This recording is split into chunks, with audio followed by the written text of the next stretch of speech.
Hello and welcome to our World Space Week Women in Space Dialogues.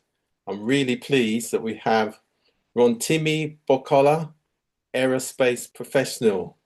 Timi, how are you? I'm doing amazingly great. Thank you. Thank you so much, Rudy, for asking. I'm doing great. I'm so glad to meet you on this platform.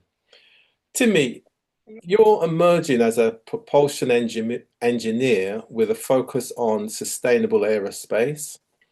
How do you see women-led innovation shaping the future of both Earth and space? So, firstly, that's an amazing question. Frankly speaking, I'm still very early in my propulsion career, and I think that gives me a very unique advantage because now I'm able to combine technical curiosity with a commitment to sustainability. And I want that mindset to be the standard.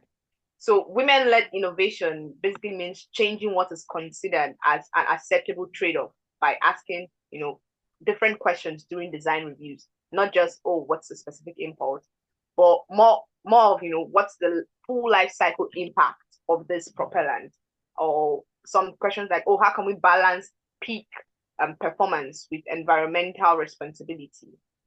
So basically, that shift in perspective is what fundamentally, shape the kind of propellants that we use, that we choose in order to prioritize, both Earth and space. Thank you. Thank you.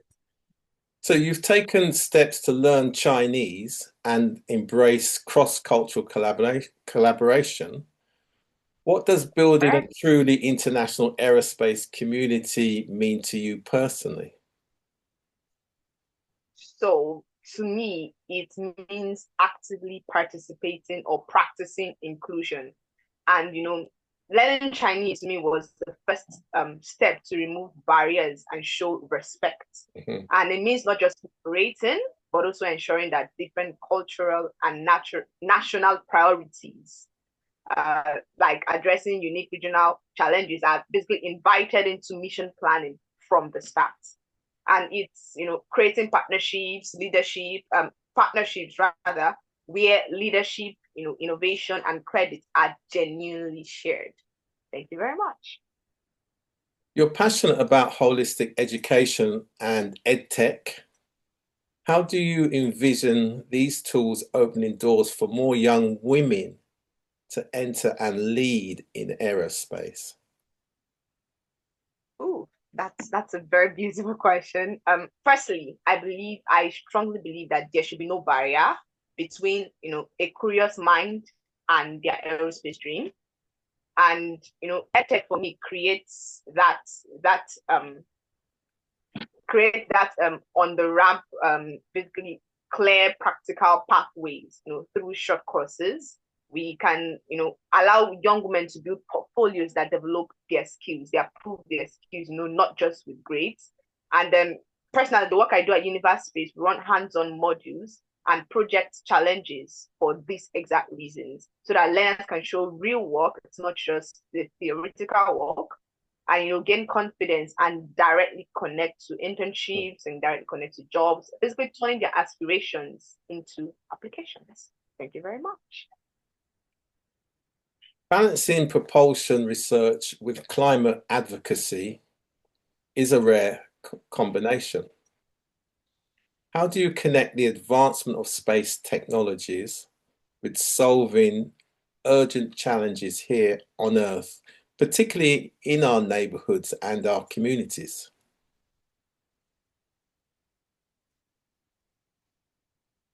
Okay. So firstly, every country has their own unique problems. So I encourage focusing on applications that matter for Africa, because African, like early flow warnings, agricultural advisories and the likes. So the technical work basically supports platforms that collect data, and my climate advocacy ensures that satellite insights are translated into alerts, advice, and policies, so they actually get to people that actually need them. Thank you. Excellent. Balancing propulsion research with climate advocacy is a rare combination. How do you connect the advancement of space technologies Oh, I've asked you that question. Yes, you have. Okay, don't worry. It'll be edited. So we'll leave a space. I thought it sounded familiar. Anyway, looking ahead, what knowledge, skills, or mindset do you think are important for young women who want to follow a pathway into aerospace leadership? Okay, so the first thing is the mindset, and the mindset has to be that you believe that you belong there and that you can do it. That's the first thing. Then the second thing is to find a mentor. So these mentors, I mean, mindset first, mentorship second. These mentors basically would open the, they would shave off years of unnecessary hard work. And then the last thing I would say is, explore before specializing. There's so many parts to aerospace. There's so many parts.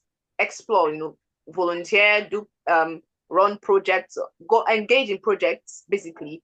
Explore this part before you specialize. It will give you a broader view and help you know, the part that you feel would fit you best. Thank you very much. As the aerospace girl, and you're formidable as well, your Ah, story, thank you. your story is already inspiring. What message would you share with young people in Africa, the Caribbean, and other underrepresented regions who may feel aerospace is out of reach? That's a very dear question, actually.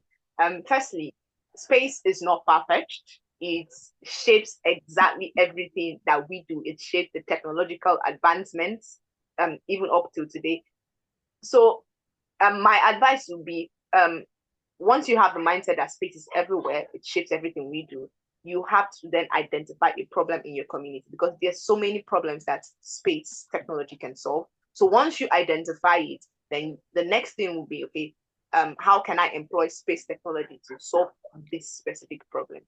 Because as Africans and Caribbeans, we have both the duty and the opportunity to apply these technologies to our own challenges. Our experiences, they shape us to know, okay, these are the specific problems, these are how to solve them. Then the next question will be using space technology to solve these problems. Thank Thank you you. very much for that. And when we look at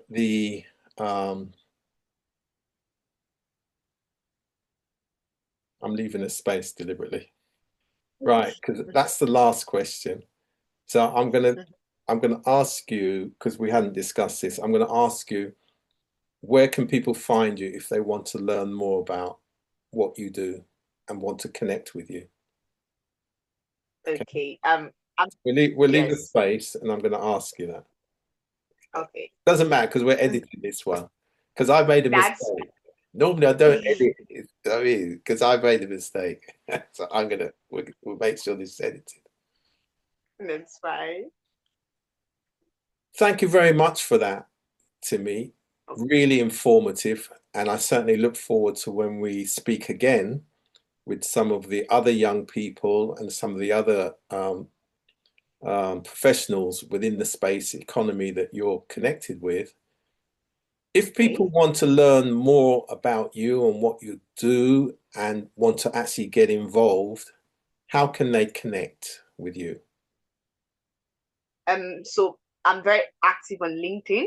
Mhm. That's my most active social media platform. So I think my LinkedIn handle will be attached to this video. So you can always connect with me there. I'm very, very, very open to more space collaboration, aerospace collaboration. I'm very, very open to them. Thank you very much for having me. Thank you. Thank you and look forward to seeing